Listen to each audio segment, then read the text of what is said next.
Welcome back to Point Judith, Rhode Island, everyone. We're going through The Way of the Heart. This is lesson number 4.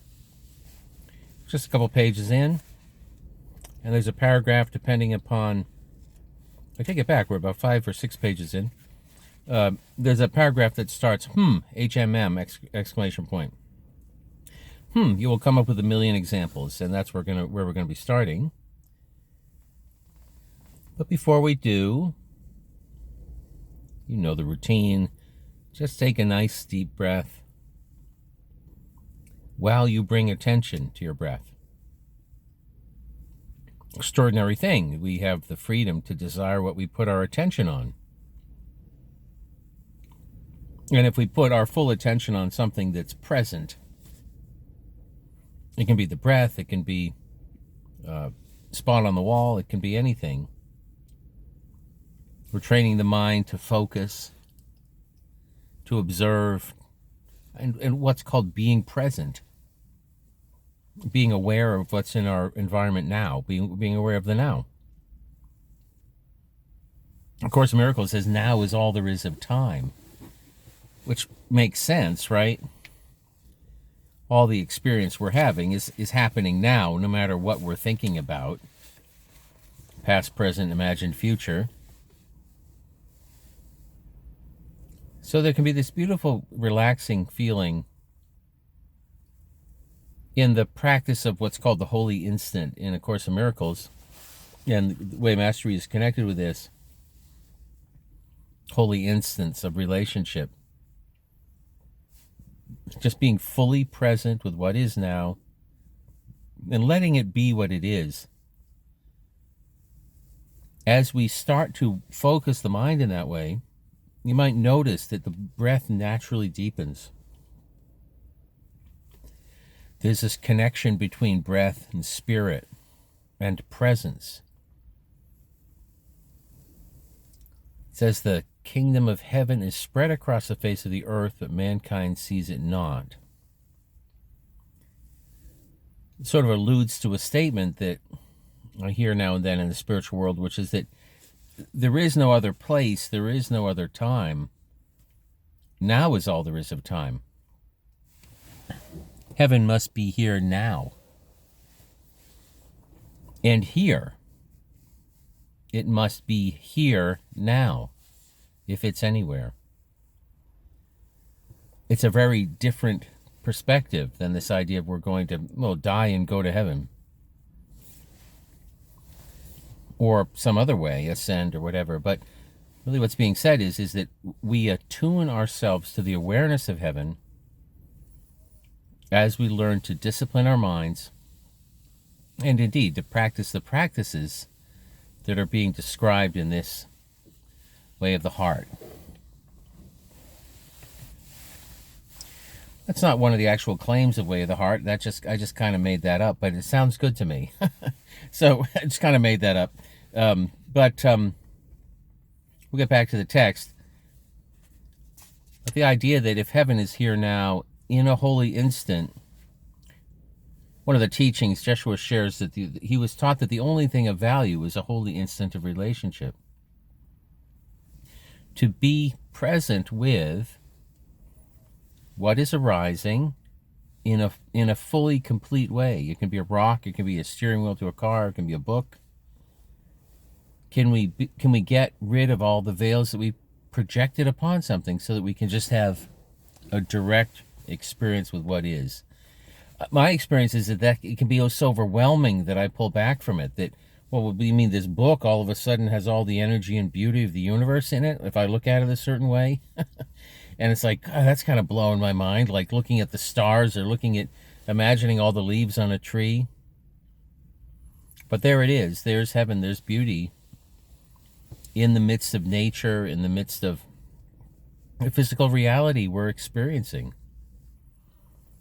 You can call that the world, but the world that I think the Course in Miracles is saying the world isn't real. Way Mastery says something similar. To say the world isn't real, really what they're saying is the world that you're seeing when you're projecting a whole bunch of garbage onto it and beliefs and judgments, the world you're quote seeing when you're judging, that's not You're not seeing accurately. The kingdom of heaven is spread across the earth, but mankind sees it not. The world you're seeing, or the world humanity is seeing by and large, is not the truth. It's a world like there's a movie screen of heaven, a movie. We're sitting in a movie, and the movie is heaven. But our mind has the capacity to put filters between us and the screen.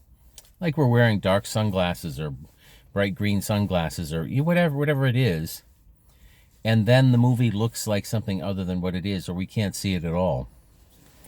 So much of what's being shared here is our relationship with our mind, our relationship with our perceptions, what we're choosing, our relationship with our power of choice, how we're using it, and to see that what we're experiencing is based on that. It's based on how we've chosen to use that power. We're not victims, in other words. It's a radical thought. Okay, enough of me talking. Let's get to the text. You will come up with a million examples of relationships that surely have great importance. The only one which holds value is your relationship with God. For when it is in alignment, all of your creations, your choices for relationships, and how you will be within them will flow effortlessly from that alignment.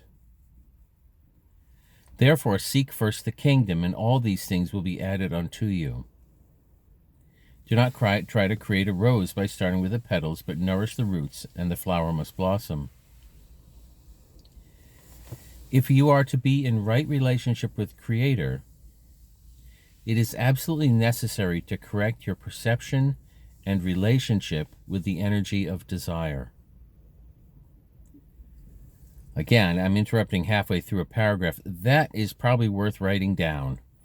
If you are to be in right relationship, the only relationship which holds value is your relationship with God. If you want to be in right relationship with God, it's absolutely necessary to correct your relationship with the energy of desire. And it begins by releasing your judgment of it in all its forms. Back to the text. And it begins by releasing your judgment of it in all its forms. So one of the key ways that we put our relationship with God first, put it into alignment, and therefore everything else aligns, is to correct our perception and relationship with the energy of desire. Wow. Back to the text, it begins by releasing your judgment of it. So the way you correct your perception is by releasing the judgments about it. Releasing the judgments of desire, hugely important. I'm going to read the same line again, and it begins by releasing your judgment of it in all its forms. For again, you can only be in love or fear. You can only be in innocence or judgment. Love and innocence are of the kingdom, fear and judgment are of illusion. Learn then through simple practice to interrupt the patterns you've learned from this illusory world so that you release judgment of the energy of desire. This will be different for each and every one depending on where they begin, but to give you a very simple exercise. When you awaken in the morning and you've planted your feet firmly on the floor, take a pause and ask yourself this question. What do I want right now? Right away, the mind will say, well, I'm too busy to know what I want. I have to go off to work. I have to serve everyone else. I'm here to satisfy the world. I have no time to ask myself what I want. Remember that what you decree is, and the thought you hold in the mind will be reflected through the nature of your experience. So take a pause and ask, what do I want? And then simply give yourself 1 minute to observe whatever comes up in the mind. Or even is felt in the body. Heaven forbid, you might want to have sex. Oh, then you would know for sure you are not a spiritual being. You might want to take a hot shower. You might want a glass of juice or water. You might want to sing. You might want to stretch or breathe. You might want to turn and look at your lover, your mate, still sleeping in the bed. You might want to arise and go and sneak into your children's room and watch them sleep. You might want to sit down and read the morning paper. But the point here is to notice that by asking the question, something will respond in you. And when that response comes, notice that there is a feeling associated with it, a quality that makes your cells sing just a little bit. That is the energy, the elixir of life, called desire. In this 1 minute, you need not rise to ask, but simply observe. What do I want? To take a hot shower. The feeling of the thought, or the thought that emits the feeling in the body, I want to take a hot shower, is carried on the elixir of desire. And desire is coming from a depth of your beingness that, again, rests right next to the face of God. And might it not be the case that by following the desire that wells up through your heart, by feeling it, by embracing it, you might learn and discover what the ocean is wishing to express through the wave that you are? And if you judge desire, might you not be shutting off the creative flow that the mind of God wishes to express? End of paragraph.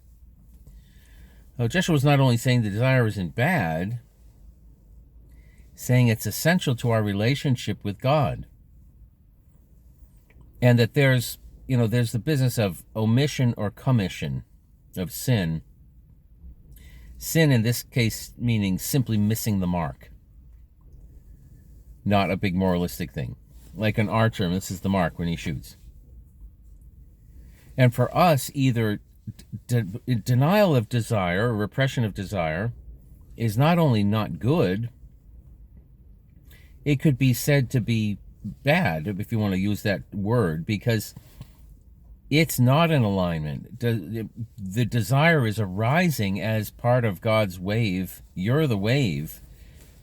The desire comes from the Father, from the Mother, and is expressed through us unless we block it. So we're kind of living expressions of God's desire, and we have the opportunity to ride that wave or be that wave perfectly. I like the analogy of a surfer. You're going to have let's say there's a big wave. You as a being get to decide, well, what's my relationship with the wave going to be? This wave of desire is arising. Am I going to repress it and fight it, and therefore be the guy screaming at the wave as it crashes down on me in the rocks? Or am I going to be the guy who's the surfer, and the bigger the wave, the better, baby? Like, let's ride it and have a fantastic ride. The wave, you could say, is the same. But our experience, that's what we're free to decide, how we're going to experience the wave. That is the energy, the elixir of life, called desire. In this 1 minute, you need not rise to act, but simply to observe. We're back in the text. In this 1 minute, you need not rise to act, but simply observe. What do I want? I want to take a hot shower. The feeling of the thought, or the thought that emits the feeling in the body, I want to take a hot shower, is carried on the elixir of desire. And desire is coming from the depth of your beingness that, again, rests right next to the face of God. And I guess we're reading this again, but let's do it. And might it not be the case that by following the desire that wells up through the heart, by feeling it, by embracing it, you might learn and discover what the ocean is wishing to express through the wave that you are? We call it purpose of life, we call it meaning, we call it all these other things, but saying that desire's there, it's arising, it's flowing. How are we going to be in relationship with that wave? And if you judge desire, might you not be shutting off the creative flow the mind of God wishes to express? The mind of God is wishing to express something, and we're cutting it off. Of course, that's the problem. You've tied the hose in a knot through conflicted judgments. And the idea now is to begin, in a simple way, to give yourself permission to feel desire, to allow it even into the cells of the body, to observe it, to notice it, to sit with it. Here is a very common one in your world. Be honest with yourself. How many times have you felt the desire to be wealthy? That's not something you're supposed to sit around and talk about or make very public. Boy, this morning I woke up and I just imagined having so many golden coins I could buy the entire planet. Oh, money is the root of all evil. I can't think that way. Well, I better get busy and get off to my office job that secretly inside I really resent because they don't pay me what my soul is worth. Well, I'll pretend like I'm quite fine. Oh, money, oh no, I'm quite fine. I really have enough, and no, I'm really quite fine. And then as you drive home and the Mercedes-Benz pulls up alongside you, you cannot help but turn and go, God, I wish I could afford one of those. Oh, God, I can't have that thought. Oh, so I'll drive my old Volkswagen down the road. But I'm being a very good spiritual person. Be honest with yourselves. How many times have you felt welling up within yourself the desire to be wealthy? What on earth has caused you to fear that desire? What has caused you to tie the hose in a knot so that you try to block that desire from coming into manifestation? Perhaps when you were a child you went to one of your cathedrals and there was someone in a long robe standing on a platform, and because everything looked so beautiful, surely they must be speaking with authority. And because this cathedral is filled with a whole lot of small little minds that are all living in their own level of fear, when the voice spoke and said, money is the root of all evil, you said, oh, well, but that's the truth. Oh, yes, that's the truth. Oh, God, oh, yes, I'd better fear money. I say to you, you have one authority, and it is never held within the office of any church or any organization or any one individual. Your authority is the voice for God that dwells within your heart and within your mind. God is not limited. God does not require his children to be limited. For if you would receive all that God would give you, you would decide to rise up and be the grandest wave you could possibly be, for only in so doing do you honor your Creator. We'll stop there for now. It's extraordinary.